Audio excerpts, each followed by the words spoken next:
Go up the trailer. You know, I know a lot of comedians talk about divorce in their act, and I want to tell you that I hit it from a different angle. I don't talk about it from the man or the woman's point of view. I talk about it from the child's point of view. Because I think divorce is very confusing to children. My mom used to say, son, why can't you be more like your father? I said, all right, I'm leaving.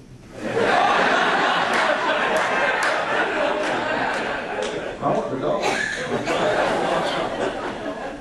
The grocery store is another thing. See, these are simple things you have to learn about. Got a guy getting married soon. I think we cleared up some stress right there, right? The other thing he's got to learn is the grocery store. You still go to the grocery store with your woman after 52 years of blissful marriage, sir. Okay. He's adapted. If he's still going with her, his ass has adapted. He does not go to the grocery store with her stupidly.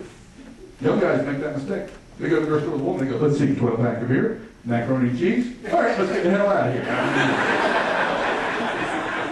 This man is a veteran. He understands when you go to the grocery store with a woman, you're going down every single aisle in that grocery store. She don't have a dog, he don't have a dog. When you're going down that damn dog food aisle, you are. All right, I know there's another little scissors, flashlights down there. That's good. I don't need one, but hell, I know they're there now.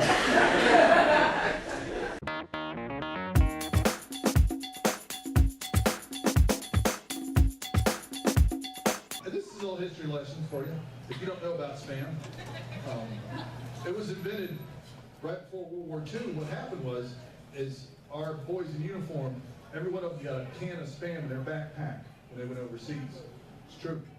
So that when they ran out of ammunition, they could throw it at the Germans. And if the Germans ate it, it would slow them down. Some people believe this. She's actually telling her right there, going, that's true, I read that Reader's Digest.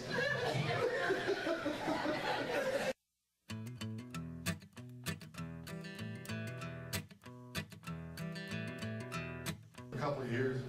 I'll tell you another story about Emily in just a second. Because this is fact. I worked on B-1 bombers, right? So when I got out, I thought I had it made. I was electronics, avionics, maintenance technician. This is as close to electronics as I get right now. Testing. A bomb's coming. Test. So I'm looking for jobs. What kind of experience do you have? I said, I worked on B-1s. So that's good. That's good. Here's what you can do to our corporation. Pay attention. When this buzzer goes off, you're going to pull these fries up out of the grease like this right here. Got the Marine in the drive-thru there, hand them to him. He'll put the bag and hand it to the customer. Aim high. That's the Air Force credo there, aim high. Every branch has their own credo. Army strong, that's the new one. Marine, Semper Fi. Then Navy, no diving.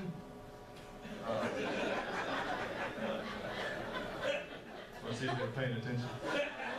There are people going, no diving, no.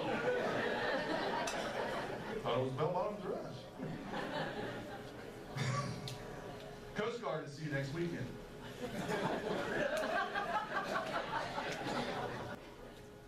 True story, just for the folks here from Adelaide. I did a internet web show, whatever you want to call it, last year out of Atlanta called Keeping It Real. And I had to follow a WW2 veteran. This guy was probably early 90s, late 80s, no lie. He comes out in a crisply pressed uniform, sharp, and all his medals. He jumped out of the plane to go and fight on the beaches of Normandy. Yeah. A Purple Heart recipient, too. Right. So I'm there, and I had to follow him after he was on the show. And my idiot self told the host that I was in the military also. Yeah. And I'm watching this going, son of a bitch. You know, great guy, man. Fantastic stories, but once again, I'm the end. I'm the last guy on the show. And they're looking at me, and you know, the host is like, well, you know, you were in the service too, weren't you, Brian? I'm just coughing, kind of, yeah, comedy, medium books, you know. He said, I said, look, okay, I was in the service, I was in the Air Force. I found out the best place to sleep on a B-1 bomber is where the wing comes into the body, and then, right, that's how they looked at me too. They were like, you asshole. So I'm sweating, right? And he said, Brian, seriously, did you see the action when you were in? And I said, I did. I sure did. Me and a bunch of buddies of mine were outnumbered and surrounded by these drunk women in a bar in Abilene, Texas. I said, Dan, you take the big one. And yeah, somebody's going to take the big one. I said, I'll get two of them. I've got trainings. You know?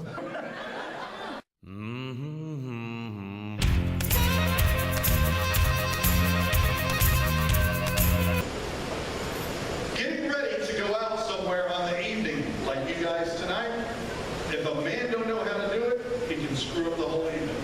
Number one, I don't think the man should ever be ready before the woman is. I think you're an idiot if you're ready before the woman is. There's a painful laugh right there. I'll explain. If you are ready before the woman is, you are now idle. You have accomplished your task. When she sees you idle, she will assign you another task.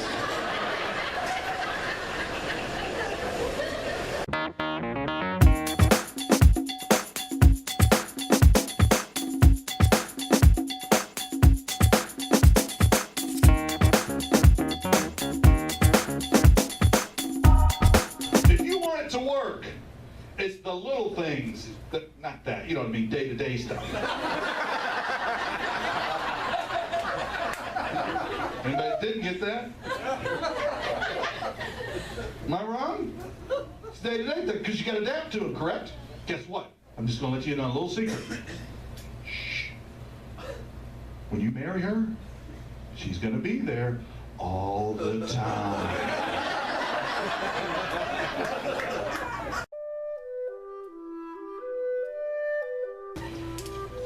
Years ago, I used to work at the Imperial Palace down in Biloxi, Mississippi.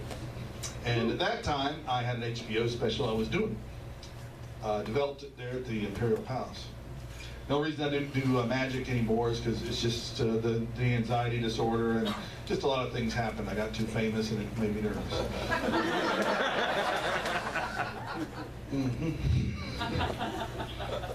But here's the trick, and I'll do it for you then. This trick took years to develop. And when I did it on HBO. I had smoke machines. And here's what it is. Here's what I did. It's usually a pencil, but tonight I have a pen.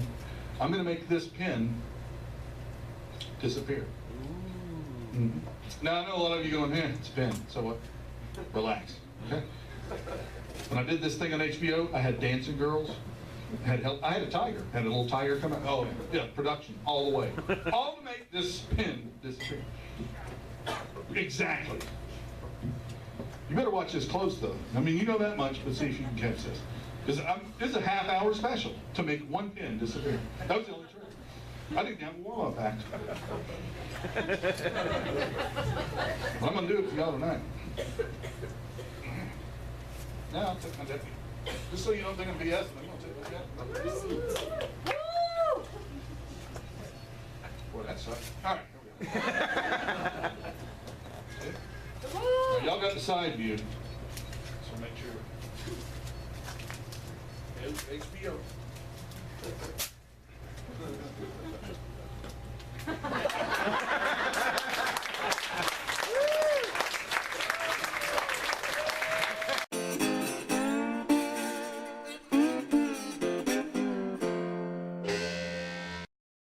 And I play clips from comedians that I know too.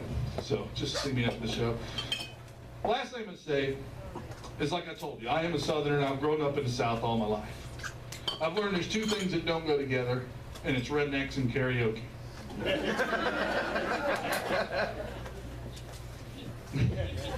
West Virginia, they got mad. They're like, you better not make fun of karaoke. I tell you what, I'm just.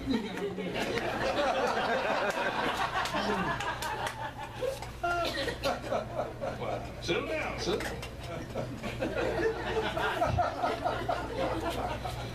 Saw this redneck singing Crocodile Rock by Elton John one night.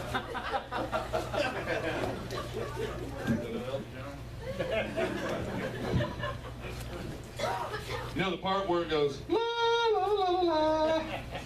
That's some bitch went, L.A. L.A., L.A., L.A.